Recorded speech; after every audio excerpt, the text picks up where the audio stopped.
This is Ryan Elliott for Boxing Social in association with Betfred. I'd like to be joined by Big Frazer Clarke today. Frazer, first and foremost, it's been a while. How are you? I'm all good, Ryan. All good. Good spirits, mate. Happy, healthy. Can't complain.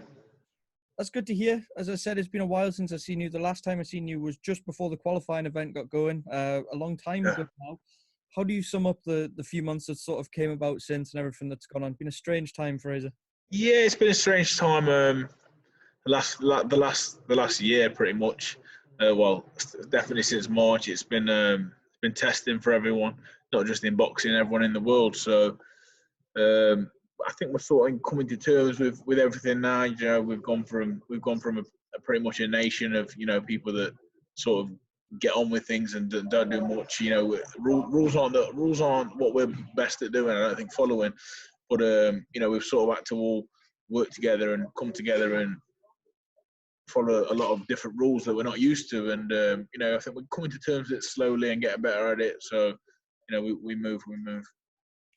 No, I was just speaking to Galal, and he told me that sort of since July, you've had pretty good access to the institute and everything's sort of been back to normal. Has that been a blessing that you've been able to lock yourselves away and just keep training and keep focused?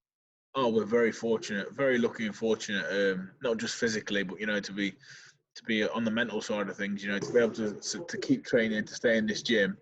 We've been the lucky ones out of the bunch. A lot of people, don't have this luxury. So, since July, like he says, we've been buzzing in this gym, and I wouldn't say it's been all go. I wouldn't be full ball, but we're in a good position, and we're training hard, and we've ticked over, and now we step it up. Now we go to America at the end of this week on a training camp.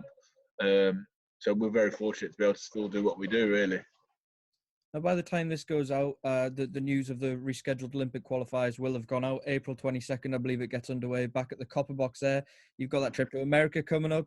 There's almost of a feeling of relief now knowing that you've got that date there. You've got this trip to look forward to. It's all in place.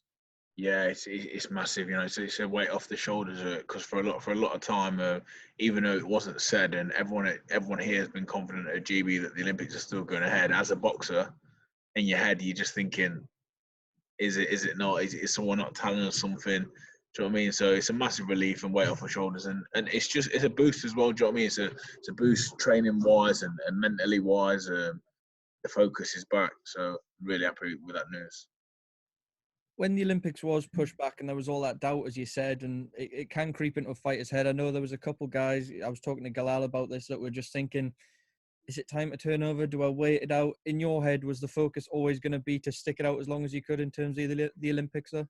No. I'm the same as everyone else. At one point, I was adamant. I'm going to sign a pro contract in the next month or so. This isn't for me. But ultimately, this is where my heart's at. My heart's been in the Olympic Games for a long time, and I've got to get there first. But I'm pretty confident that I'll do that. My heart's in this, and if I did turn over and leave this behind, I'd always have that what if in my heart, and I wouldn't be able to live with that. So, I follow my heart, and we'll go with it. We spoke about the feeling of destiny and the feeling that this Olympic Games would be your time, with everything that's gone on before and the disappointments of perhaps previous Olympic qualifying experiences, etc. Does it still feel that way? Do you feel like when it comes around to it, 2020, 21, this will all be worth it, the way it will be worth it in the end? Yeah, it's not going to be easy by any means. I still do believe in destiny, but that destiny has to come with a proper graft and hard work. So I think it's still on the cards for me. The Olympic gold is still my aim. Still want to wake up thinking about, and it's definitely when things get hard here, in training, which they do all the time, and that's what pushes me and keeps driving me on. So destiny, yes, but it's going to take so much hard work, and I'm prepared to do that. I saw you watching along the Matchroom show on Saturday and putting a few tweets out there. People are very excited to see you move over into the professional ranks. You were saying you can't wait to get in there with these guys. How aggressively do you want to be moved when that time does come and you do turn over? I want to be moved, first and foremost, I want to be moved correctly. Do you know what I mean? Like, I know, I'm like any fighter. If you ask me if I would beat a prime Mike Tyson, I'll tell you yes, I would. It's just the way I am. But when the time does come, like anyone that boxed on Saturday, I don't mind boxing any of them. You know, very early on, none of that phases me. None of them people phase me out, or I know what I'm capable of. I understand, and I'm well understanding that amateur boxing and professional boxing is two different sports. I'm going to have to learn, but I'm confident that I'll learn very quickly and I'll pick up very quickly, and I'm sure I'll be able to run alongside them guys and get involved in no time. Just a few matters away from yourself, Frazer. Keeping all things heavyweight, though. I've seen a photo of you with Anthony Joshua and all the guys in there helping him prepare for Kubrat Pulev. First and foremost, how's Anthony looking? Yeah, he's looking great, and I always say he's looking great. He's got about a 16 pack, and he always looks good. No, it's on a serious note.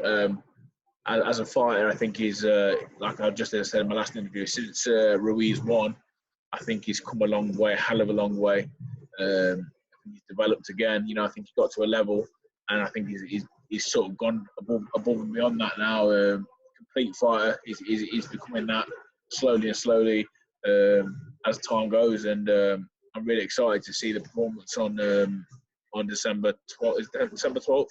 Really excited to see that performance, because if he shows half the stuff in that fight that's shown in the gym, people will see a very dynamic and new Anthony Joshua, because I think we've got a more complete fighter now. There is a feeling that Kubrat Pulev, the style he brings, will be a good style matchup for Anthony Joshua. Would you agree with that? I do and I don't, because what you got to remember is Pulev's a proper, serious, good fighter. Like, he's only lost to Klitschko, so if that's anything to go by, he's a really, really good fighter. I mean, a lot of people, probably including myself, did the underestimating thing when it comes to Ruiz in the first fight, and I'll never do that again. I've learned this is heavyweight boxing, and anything can happen at any given time. But I know that he's prepared properly, and he's in a good mental place, good physical place. So I'm expecting him to go out there and do a job. I saw you've had Martin Bakole up there as well, who's going to be on the bill against your old amateur foe, Sergey Kuzmin. Hell of a matchup, fight to go on the undercard there. Having been around both of them at different times in your life and your career, what do you make of that fight? Yeah, when I boxed Kuzmin, he was a different fighter completely then. But what I will say is, I think Martin Bakole is he's a diamond in the dirt, man. Honestly, I feel like he's a very, very, very top prospect, and he probably doesn't get the time of day that he should do. But he causes everyone problems. I did some sparring with him last week, and the movement he's got for a heavyweight and the shot the repertoire he can go through. I think if Martin gets it right up here, he causes everyone problems. Well, Frazer, thank you for your time. I'll leave the final word to you for everyone that's going to be getting behind you and getting behind the team as well. How did this final push towards the Olympics? What message would you have for them? Yeah, basically just, look out for me. I've got a few things coming up in the near future. Not just my fight in the ring. I'm going to be, I've got to put something together on a big fight on climate change, which all these guys, yourself, Ryan, everyone else, I want you to all come on board and get involved in. A couple of interviews with me in the near future. I'm just sorting something out. That's the biggest fight we've got in our hands right now in the whole world. But yeah, follow me, follow the team. 2021 is a massive year for me. The year I go to the Olympic Games, the year I turn professional. It's going to be a good ride, and I hope I can entertain you all. So good to speak to you. Good to see you. All right, Frazer, well, thank you so much for your time. Best of luck with everything, and enjoy America as well. You take care, on too, mate.